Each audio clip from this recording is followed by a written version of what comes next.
नागपंचमीचा पवित्र सण अगदी जवळ आलेला आहे. नागपंचमीच्या दिवशी नागदेवतेची पूजा करून सुख, समृद्धी, आरोग्य आणि कुटुंबाच्या मंगलमय जीवनासाठी प्रार्थना केली जाते.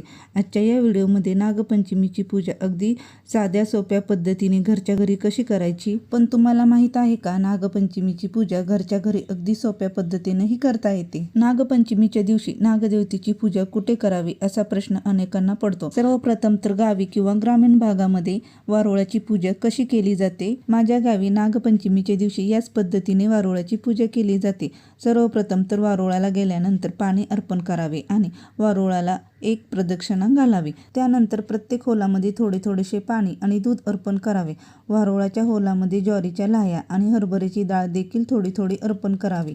प्रत्येक भागामध्ये वेगवेगळी पद्धत देखील असू शकते. आमच्या घरी गव्हाच्या पिठाचा छोटासा नागोबा आणि छोटी छोटी अंडी बनवून ती उकडली जातात आणि पूजेसाठी नागदेवतेला अर्पण केली जातात. त्यानंतर वारुळाला हळदी कुंकू लावावे. पिवळा करून घेतलेला पवित्र दोरा, कापसाचे वस्त्र आणि फुलं नागदेवतेला श्रद्धेने अर्पण करावीत. त्यानंतर नागदेवतेला पुरणपोळीचा नैवेद्य अर्पण करावा. अशा पद्धतीने ग्रामीण भागामध्ये काही ठिकाणी वारुळाची पूजा करण्याची परंपरा आहे. मात्र प्रत्येक भागातील आणि घरातील पूजेची पद्धत वेगळी असू शकते. या पद्धतीने गावी वारुळाची पूजा केली जाते किंवा ग्रामीण भागामध्ये पूजा केली जाते. चला तर मग बघूयात घरच्या घरी एकदम साध्या सोप्या पद्धतीने पूजा कशी करायची. सर्वप्रथम पाटावरती एक स्वच्छ वस्त्र अंथरून घेतलेलं आहे आणि त्यावरती नागदेवतेची मूर्ती ठेवलेली आहे. तुमच्याकडे नागदेवतेची मूर्ती असेल तरीही चालेल किंवा नागदेवतेचा फोटो असेल तरीही चालेल. सर्वप्रथम आपण पूजेची सुरुवात दिवा प्रज्वलित करून करूया. इथे मी दिवा प्रज्वलित केला आहे आणि एका बाजूला ठेवून घेऊयात. आता आपण नागपंचमीच्या पूजेला सुरुवात करूया. कोणतीही पूजा सुरू करण्यापूर्वी सर्वप्रथम आपण श्री गणेशाची पूजा करतो. त्यासाठी इथे मी 1 रुपया आणि सुपारी श्री गणेशाचे प्रतीक म्हणून घेतलेली आहे. आता आपण या सुपारीला हळदी, कुंकू आणि अक्षदा वाहून श्री गणेशाची पूजा करून घेतली आहे. इथे आपण नागोबाची पूजा करून घेऊयात. इथे मी पिवळ्या कलरचा दोरा घेतलेला आहे. तुमच्याकडे चालत असेल तर तुम्ही नक्की वापरा, चालत नसेल तर नाही वापरला तरी चालेल, कारण प्रत्येक भागात पद्धत वेगवेगळी असू शकते.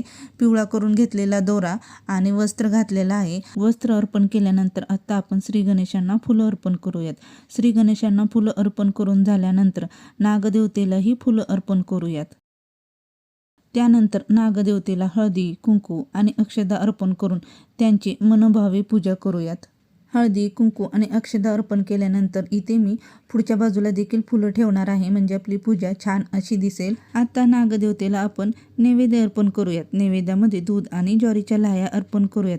काही ठिकाणी हरभऱ्याची डाळ आणि गूळ नैवेद्यामध्ये ठेवतात, तर काही ठिकाणी ठेवली जात नाही. त्यामुळे तुमच्याकडे जी पद्धत आहे त्या पद्धतीने नैवेद्य अर्पण केला तरीही चालेल. इथे मी डाळ गूळ नैवेद्याला अर्पण केलेला आहे आणि पाणी देखील ठेवलेलं आहे आणि एका बाजूला ठेवलेला दिवा आहे तो मध्ये घेऊन त्याला हळदी कुंकू लावून फूल देखील अर्पण केलेलं आहे आणि उदबत्ती लावून घेतलेली आहे. आरतीच्या ताटामध्ये आपण धूप लावून घेतलेले आहे. आता नागदेवतेचे मनोभावे आरती करूयात. तुम्हीही अशाच पद्धतीने घरच्या घरी नागदेवतेची पूजा करू शकता.